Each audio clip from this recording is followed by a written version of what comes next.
Bismillahirrahmanirrahim. Assalamualaikum warahmatullahi wabarakatuh. Halo SPEN Passion. Sebelum kita melanjutkan ke latihan ujian yang kedua mulai hari Senin besok, ya. Hari ini Bu Ana akan menyampaikan pembahasan dari latihan latihan ujian sekolah yang pertama, ya. Ada 15 soal pilihan ganda dan 1 soal esai yang sudah kalian kerjakan pada saat kita mulai, ya. Kita lihat dengan soal yang pertama. Ya, barangkali ini sebetulnya sudah beberapa kali kita bahas di kelas, ya. Dalam hal ini soalnya tentang kata kajian atau kata khusus begitu, ya, kata yang biasanya muncul pada teks-teks yang sifatnya ilmiah, teks-teks yang sifatnya resmi begitu. Jadi dia biasanya ada kata-kata atau istilah-istilah khusus yang mencirikan bahwa teks tersebut bernilai ilmiah begitu, ya.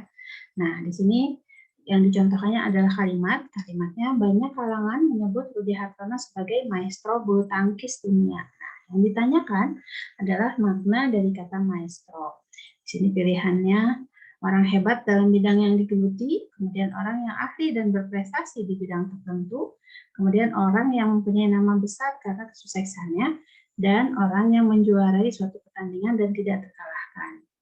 Ya, maestro ini tidak hanya diterapkan pada satu bidang saja, pada bulu tangkis saja, begitu misalnya pada olahraga saja, tapi juga pada bidang-bidang lain. Misalnya kita mengenal ada maestro lukisan yang bernama Avandi, begitu, ya. Nah, dalam hal ini Rudy Hartono maestro bulu tangkis. Berarti kalau kita jawab yang D, misalnya ini, ya, orang yang menjuarai suatu pertandingan yang tidak terkalahkan. Kalau untuk bulu tangkis barangkali cocok, begitu, ya. Tapi kalau untuk pelukis, biasanya kalau pelukis tidak dipertandingkan, gitu, ya. Jadi maestro ini di sini sudah ada sih cirinya, ya, yang berwarna hijau ini, lingkarannya yang hijau, artinya adalah orang yang ahli dan berprestasi di bidang tertentu, bidang apapun itu, begitu, ya. Oke, kita lanjutkan ke nomor yang kedua. Ada teks fabel. Masih ingat fabel, ya? Kalian pelajari di kelas 7. Fabel itu cerita yang biasanya tokohnya berupa binatang yang berperilaku seperti keseharian manusia. Kita baca, ya. Kura-kura lalu meminta bantuan kepada monyet. Maukah kau membantuku memetik buah pisang ini? Tanya kura-kura. Aku bersedia, tapi buah pisang itu nanti dibagi 2, jawab monyet. Baik, jawab kura-kura. Monyet lalu memanjat pohon pisang kura-kura. Bau harum buah pisang menggoda selera monyet. Dia lupa akan janjinya. Kura-kura menunggu di bawah pohon pisang. Nyet, nyet, mana pisang bagianku? Teriak kura-kura. Sebiji pun tak ada, jawab monyet rakus. Nyet, ini pohon pisangku, rengek kura-kura hampir menangis. Salah sendiri mengapa tidak bisa memanjat pohon, ejek monyet. Raut wajah kura-kura memerah, ia mulai menangis. Hatinya sedih bercampur marah. Lalu ia menggoyang-goyang pohon pisang itu. Tiba-tiba, bruk, pohon pisang itu tumbang. Monyet itu jatuh. Dia mengerang kesakitan. Tubuhnya tertimpa batang pohon pisang. Ampun kura-kura, tolong aku menyesal, kata monyet. Tapi kura-kura sudah berlalu. Ia mencari sahabat baru. Nah, di sini ada peristiwa, kemudian ada konflik, ya. Yang ditanyakan adalah sebab terjadinya konflik pada teks tersebut, ya. Konfliknya ketika kura-kura marah, kemudian mengguncang-guncangkan pohon pisangnya, ya. Nah, apa yang menyebabkan kura-kura marah? Di sini pilihannya monyet mengingkari janji, dia berjanji akan memberikan pisang, ya. Atau kura-kura yang tidak menepati janji, kemudian kura-kura tidak mau berbagi hasil, atau monyet membagi hasil pisang. Ini soalnya soal yang sangat mudah, ya. Rasanya sih tidak ada yang akan salah menjawab soal ini. Ya, betul, ya, jawabannya yang A, monyet mengingkari janjinya. Kita lanjutkan. Ini ada peristiwa, ya. Yang diminta adalah menyusun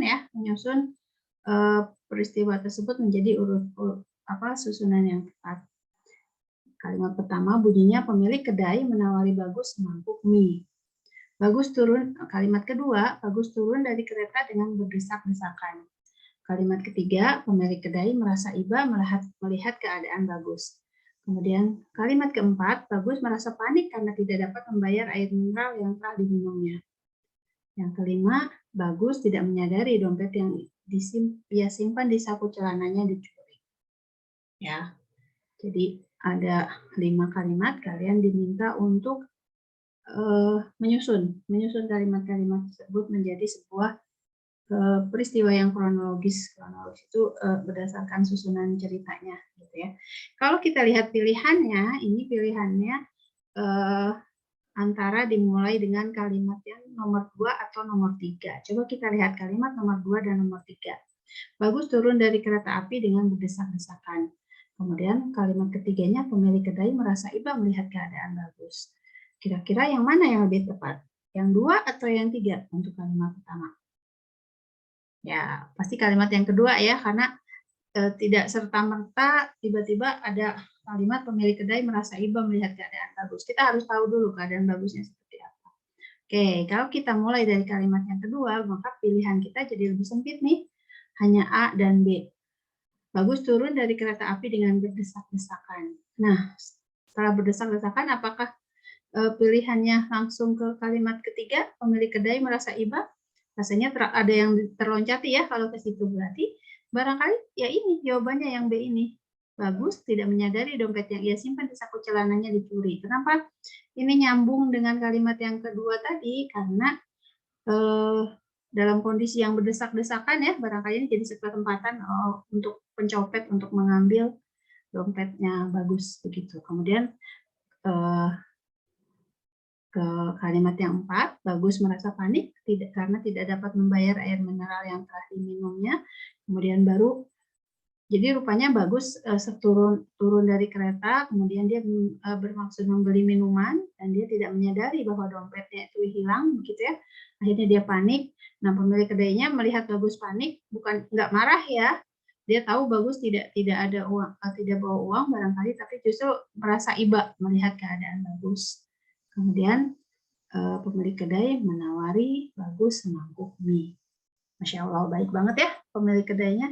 Air minumnya nggak dibayar loh, malah menawari Bagus mie di situ. Ya. Oke, kita ke kalimat yang berikutnya. Ini pertanyaannya, kalau kita langsung lihat ke pertanyaan ya. Yang diminta adalah bukti bahwa tokoh Oding adalah seorang yang penakut. Yang ditanya di bagian mana dia menunjukkan bahwa Oding ini penakut. Kita lihat lagi satu-satu. Oding sedang berlibur di rumah kakeknya. Rumah itu besar dan tua. Ruang tamunya luas. Ruang tengahnya lebar. Kamar tidurnya banyak. Kakek dan nenek tidur di kamar tengah. Kamar lainnya kosong. Rumah ini adalah rumah warisan. Kalimat kedua, mengapa tadi malam kau mengigau? Tanya kakek pada pagi harinya. Tidak, Kek, tidak mengigau. Benar-benar ada yang mempermainkan jendela. Kau lihat sesuatu? Tidak, Kek. Tapi malam nanti kakek tidak tidur denganku ya, lanjut Oding. Gitu ya.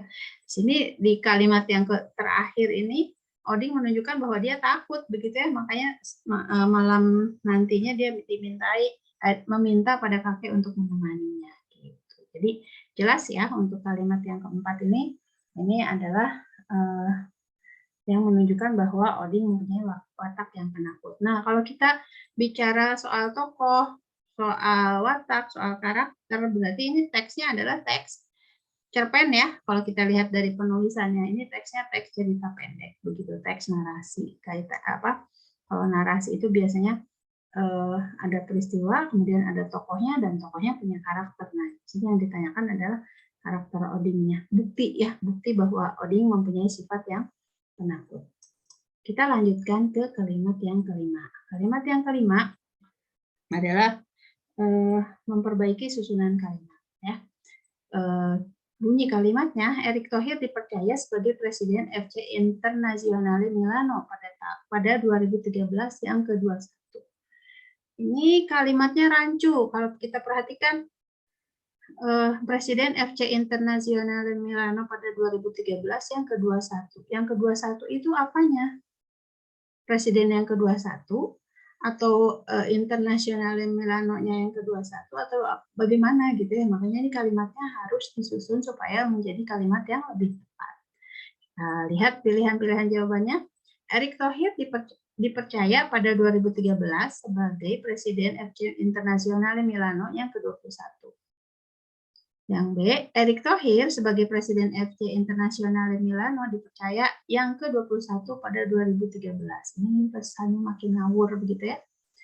Pada tahun 2013, Erick Thohir dipercaya sebagai Presiden FC Internazionale Milano yang ke-21. Atau yang D, pada 2013, Erick Thohir sebagai Presiden FC Internazionale Milano dipercaya yang ke-21.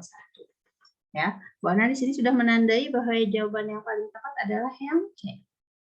Kenapa? Karena ini jelas ya, pada tahun 2013 ini adalah keterangannya, Erick Thohir ini subjeknya dipercaya sebagai presiden, ini predikatnya presiden apa? Ini C Internazionale Milano yang ke-21. Jadi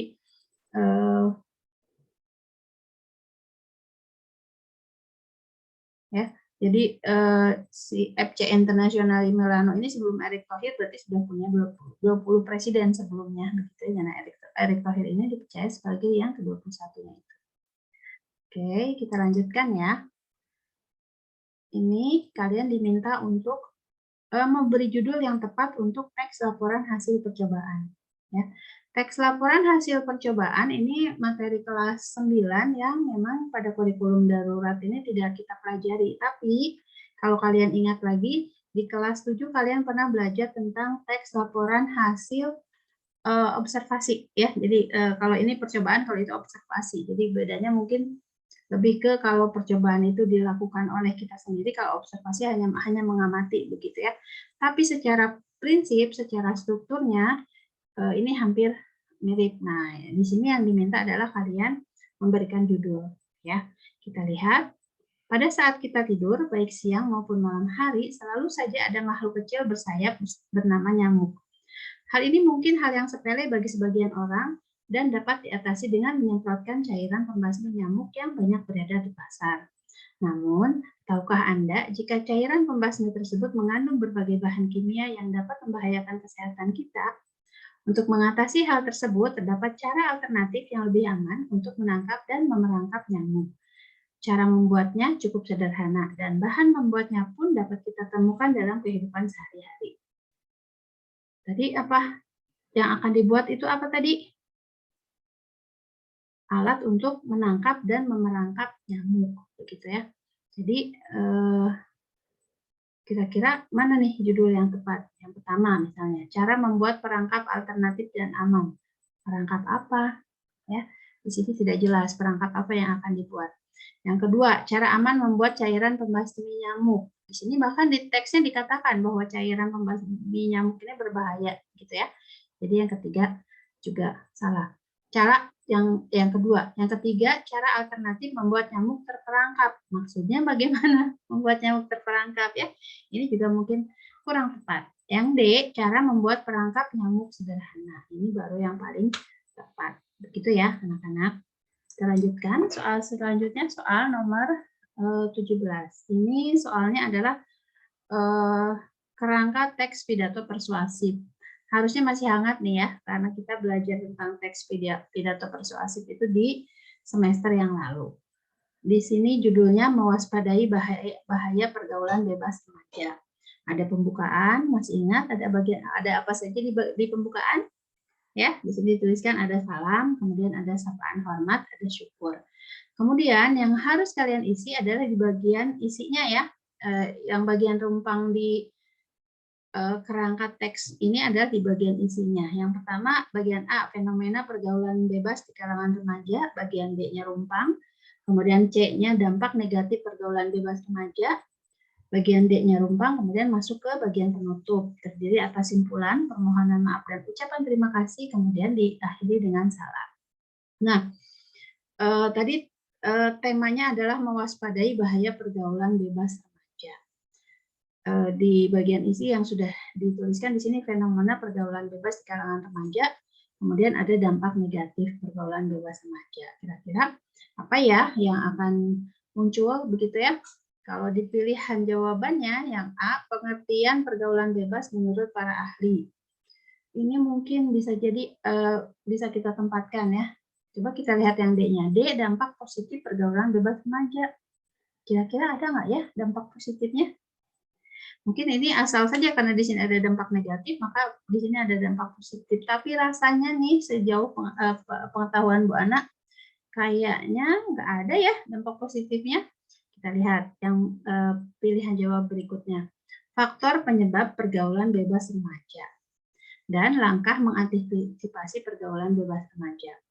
Untuk pilihan jawaban berikutnya, pendapat ahli tentang pergaulan bebas remaja dan tanggapan para remaja tentang fenomena pergaulan bebas. Ini mungkin tidak cocok untuk di teks pidato ya. Kemudian yang D juga sama, tanggapan para orang tua tentang fenomena pergaulan bebas, dan D-nya pro kontra di kalangan masyarakat. Mungkin ini akan lebih tepat di teks diskusi atau teks tanggapan yang sekarang sedang kita pelajari ya.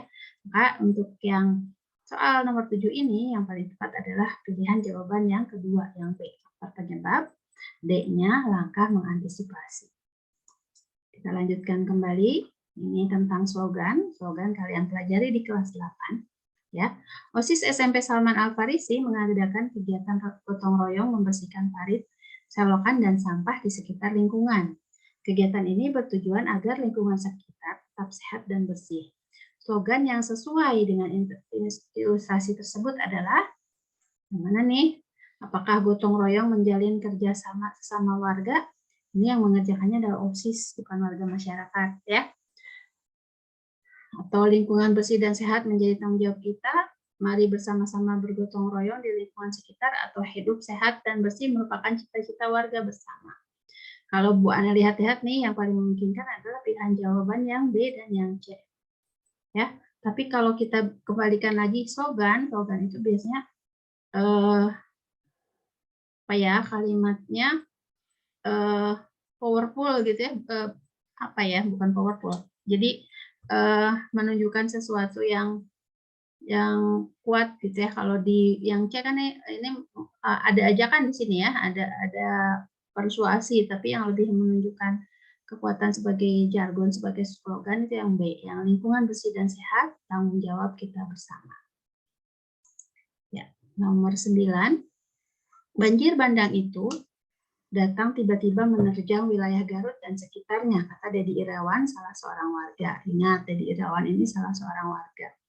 Nah, kalau divariasikan, kalimat ini seperti apa? Yang menerjang tiba-tiba apa? Banjir bandang ya. Di mana? Di wilayah Garut dan sekitarnya. Siapa yang menyampaikan? Dedi Irawan, seorang warga. Gitu. Coba kita lihat pilihannya A, banjir bandang menerjang wilayah Garut dan sekitarnya. Kata Dedi Irawan, salah seorang warga yang datang tiba-tiba. Tadi yang datang tiba-tibanya apa? Banjir bandangnya, bukan warganya. Ya. Oke, pilihan yang D, yang berikutnya yang B. Kata Dedi Irawan, seorang warga wilayah Garut dan sekitarnya, seorang warga wilayah Garut dan sekitarnya menerjang banjir. Yang menerjang tadi apa? Banjir atau warga? Banjir ya.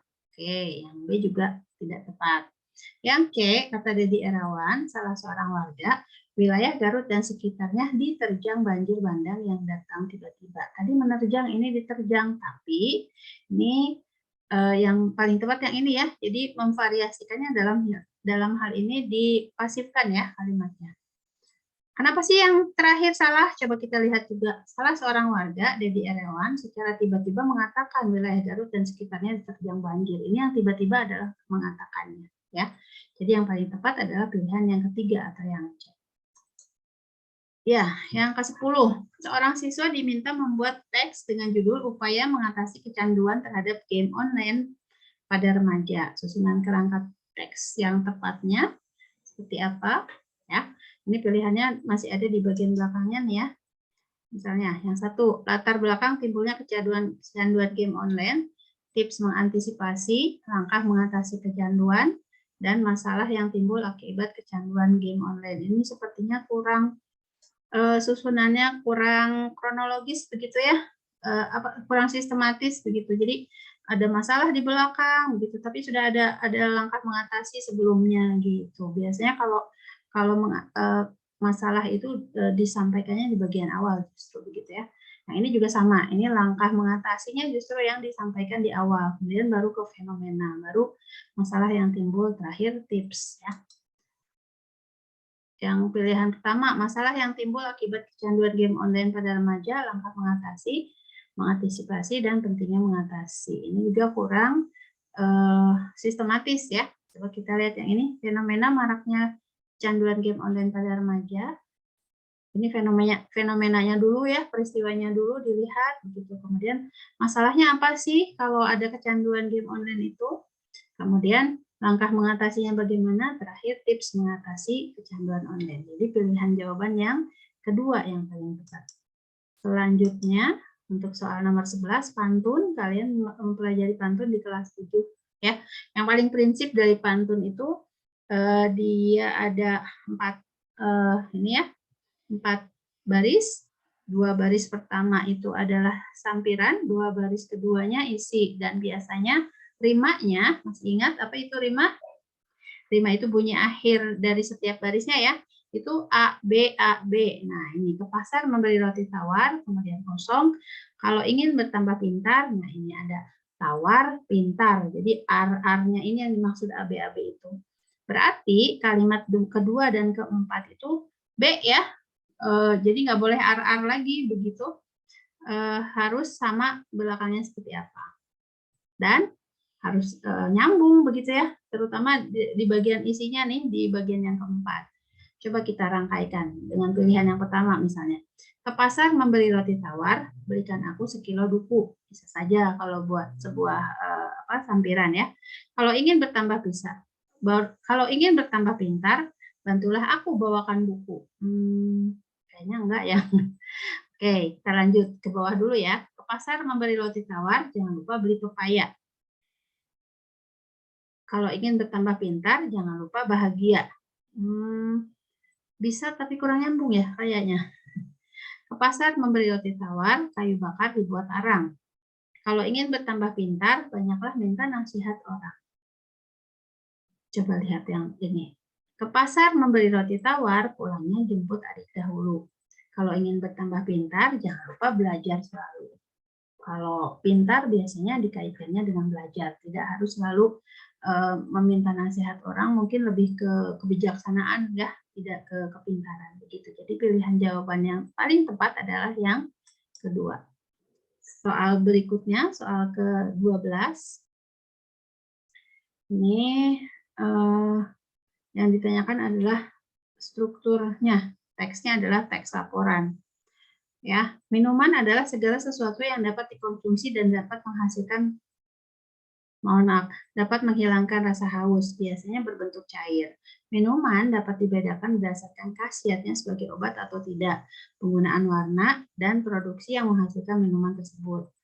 Ya, di dalam teks laporan, ya itu ada definisi umum, kemudian deskripsi bagian, dan deskripsi manfaat ya. Jadi kalau kita lihat dari pilihan jawaban ini, yang sama sekali nggak bisa kita pilih adalah yang ini, yang kedua, definisi bagian, karena nggak ada definisi bagian, adanya deskripsi bagian. Definisi umum ini yang menjadi mendefinisikan yang akan kita bahas itu apa sih? Nah, di sini kan sudah ada minuman adalah, ini sudah menunjukkan bahwa paragraf ini menjelaskan tentang apa yang akan dibahas ya, yang akan dibahas di dalam teks tersebut.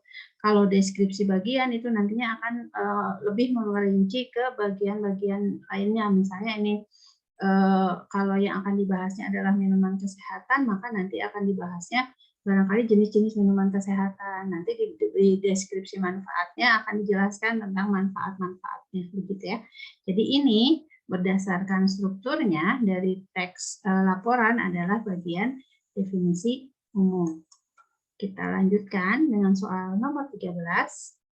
Ini ada dua buah kutipan teks yang ditanyakan adalah persamaan. Teks pertama, Karimun Jawa di Jepara berada di sebelah utara Pulau Jawa. Lokasi wisata bahari yang satu ini sejak dulu sudah menjadi salah satu alternatif liburan yang sangat diinginkan oleh banyak orang. Fasilitas di sana sangat lengkap. Bahkan banyak juga backpacker yang berani untuk berwisata ke sana dengan budget rendah. Itu teks yang pertama. Teks yang kedua, Kota Batu identik sebagai kota apel karena besarnya jumlah pengunjung untuk berwisata di Kota Batu. Potensi perkebunan apel juga dikembangkan sebagai objek wisata oleh masyarakat sekitar. Saat ini perkebunan apel yang tersebar di Kota Batu telah menjadi satu objek wisata favorit terutama bagi wisatawan lokal.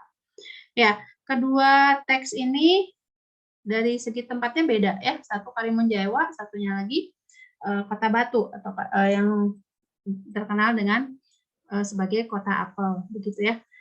Apa sih kalau begitu persamaannya? Kalau dari tempatnya saja sudah beda, ternyata yang dibahas adalah tentang objek wisata ya, objek wisata domestik begitu. Domestik itu artinya apa? Artinya objek wisata yang ada di Indonesia, begitu ya. Jadi pilihan jawabannya yang A. Jadi ini nggak membahas tentang pengembangan wisata atau jenis wisata bahari. Kalau bahari kan mungkin terbatas pada yang kelautan gitu ya. Teks yang kedua kan nggak sama sekali tidak membahas tentang laut begitu ya. Dan tidak ada di situ dibahas tentang ketertarikan wisatawan luar negeri. Oke, kita ke soal berikutnya. Ini hanya mengisi bagian rumpang dari kalimat ya, menyusun kalimatnya kalimat yang cukup panjang, kalimat kompleks begitu ya. Pembakaran merupakan reaksi oksidasi yang titik-titik energi dalam bentuk panas. Ketika suatu zat terbakar, zat tersebut bergabung dengan oksigen untuk titik-titik oksida. Sebagian besar bahan bakar seperti kayu, gas, dan bensin mengandung hidrogen dan karbon. Pembakaran merupakan reaksi oksidasi yang mengeluarkan energi dalam bentuk panas. Betul, kalau pembakaran itu ada energi yang keluar dalam bentuk panas, betul ya. Ketika suatu zat terbakar, zat tersebut bergabung dengan oksigen untuk apa? Membentuk oksida ya. Jadi pilihan jawaban yang kedua ini yang paling tepat. Jadi bukan pembakaran merupakan reaksi oksidasi yang dibentuk energi, bukan dibentuk tapi justru yang dikeluarkan energi, bukan dikeluarkan justru mengeluarkan gitu ya. Kita lanjut sedikit lagi nih. Minuman air garam yang sudah ditakar bermanfaat bagi kesehatan tubuh. Dengan mengonsumsi air garam, proses metabolisme, perhatikan ini cara penulisan metabolismenya ya. Metabolismenya ada pH-nya nih di sini. Metabolisme terbantu sehingga air bisa diserap oleh tubuh dengan baik. Air garam menstimulasi sistemnya pakai TEAM, sekresi usus sehingga dapat membantu melancarkan pencernaan. Air garam yang diperlukan tubuh manusia setiap hari paling tidak sebanyak 8 gram. Minum air garam yang cukup dapat memperlancar peredaran darah sehingga dapat terhindar dari penyakit kronis dengan C. Ya, jadi metabolisme, sistem dan kronis. Metabolisme kalau dalam bahasa Indonesia rasanya tidak ada ya kata-kata yang menggunakan TH gitu ya. Jadi metabolismenya tanpa H, metabolisme. Selanjutnya sistem nulisnya sistem dengan I atau sistem dengan E. Nah, kemudian kronis. Kronis kalau dalam bahasa Indonesia pakai K ya, kronis. Nah, berarti yang paling tepat yang mana? Yang sistem atau yang sistem? Ya, yang sistem ya, sistematis, bukan sistematis. Jadi pilihan jawaban yang ketiga lah yang paling tepat. Oke, kita lanjutkan. Sebentar, Ana lupa.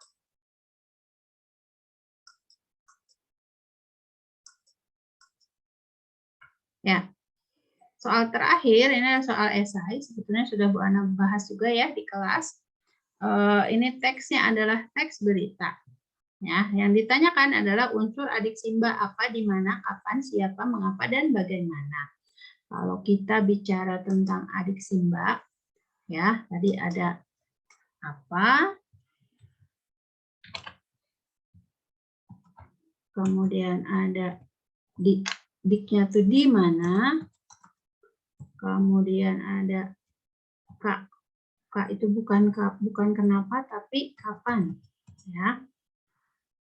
Kemudian adik ada siapa, Siapa? M-nya mengapa? Dan mbaknya bagaimana. Kalau dalam bahasa Inggris barangkali kita lebih mengenalnya dengan 5W1H ya.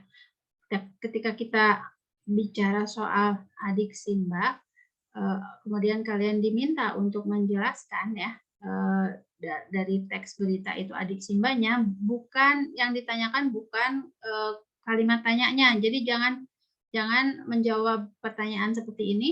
Tentukan unsur adik Simba sesuai dengan kutipan teks tersebut. Jangan menjawabnya dengan apa peristiwa yang dialami, gitu. Tapi justru ceritakan peristiwanya apa, gitu ya. Kemudian jangan juga menuliskan untuk di manakah peristiwa itu terjadi. Tapi justru sampaikan di dalam teks tersebut peristiwanya terjadi di mana, gitu ya. Kapan juga sama. Jadi kalau teksnya seperti ini, ribuan massa dari berbagai elemen turut serta dalam kegiatan bersih-bersih Sungai Cimanuk dengan menggunakan peralatan kebersihan seperti sapu, sekop, karung, dan lain sebagainya. Para peserta mengumpulkan sampah yang berserakan di sekitar Sungai Cimanuk, Kabupaten Indramayu, Sabtu 15 bulan 1. Kegiatan ini dilaksanakan agar masyarakat lebih peduli pada sampah dan kelestarian lingkungan. Jadi kalau kita bicara soal apa, peristiwanya adalah kegiatan bersih-bersih Sungai Cimanuk ya. Di mana dilaksanakannya? Di sini disebutkan bahwa dilaksanakannya di sekitar Sungai Cimanuk di Kabupaten Indramayu. Penting kita menyebutkan kotanya ya. Kenapa? Karena Sungai Cimanuk cukup panjang dari mulai Garut, Sumedang sampai ke Indramayu, gitu ya. Kapan? Kapan di dalam teks itu dituliskan Sabtu tanggal 15 Januari. Jadi kalau untuk menunjukkan kapannya kita bisa menyebutkan peristiwa tersebut terjadi pada tanggal 15 Januari atau hari Sabtu tanggal 15 Januari ya. Siapa sih yang terlibat dalam kegiatan tersebut? Ternyata pesertanya cukup banyak ya. Pesertanya dari berbagai elemen yang ada di masyarakat begitu. Mengapa harus diadakan kegiatan tersebut? Kegiatan tersebut di sini disebutkan agar masyarakat lebih peduli pada sampah dan kelestarian lingkungan. Bagaimana kegiatan itu dilaksanakan? Dilaksanakannya adalah dengan cara para peserta mengumpulkan sampah yang berserakan di sekitar Sungai Cimanuk. Ya, seperti itu ya anak-anak untuk menjawab teks berita bila ditanyakan adik Simbanya. Jadi jangan justru kalian menuliskan kalimat tanyanya, tapi justru adik Simbanya uraikan, kemudian jawab pertanyaannya. Jadi yang kalian tuliskan adalah jawaban dari pertanyaan berdasarkan adik Simba. Begitu ya. Baik, anak-anak sudah sampai ke soal terakhir untuk latihan ujian yang pertama ini. Ya, insya Allah di latihan ujian yang berikutnya Bu Ana akan menyampaikan mengenai teks-teks yang lain, jadi silakan bersiap ya, terutama teksnya yang sudah pernah dipelajari atau yang mirip dengan yang kalian pelajari. Jadi karena kita memakai kurikulum darurat ya, beberapa teks tidak dimunculkan atau tidak dipelajari, tapi kalaupun dia keluar dalam ujian nanti bisa dibahas dengan yang lain yang pernah kalian pelajari. Misalnya tadi ada teks laporan percobaan yang pernah kalian pelajari adalah teks laporan teks laporan observasi. Ini mirip-mirip saja, gitu ya. Oke, supervision, tetap semangat ya. Kita masih ada 2 latihan ujian lagi, 1 kali pra-US dan nanti di bulan April insya Allah kita semua siap untuk melaksanakan ujian sekolah. Semoga hasilnya baik. Semoga semuanya bisa lulus dengan nilai-nilai terbaik ya. Tetap semangat, tetap jaga kesehatan, tetap bahagia juga. Terima kasih. Assalamualaikum warahmatullahi wabarakatuh.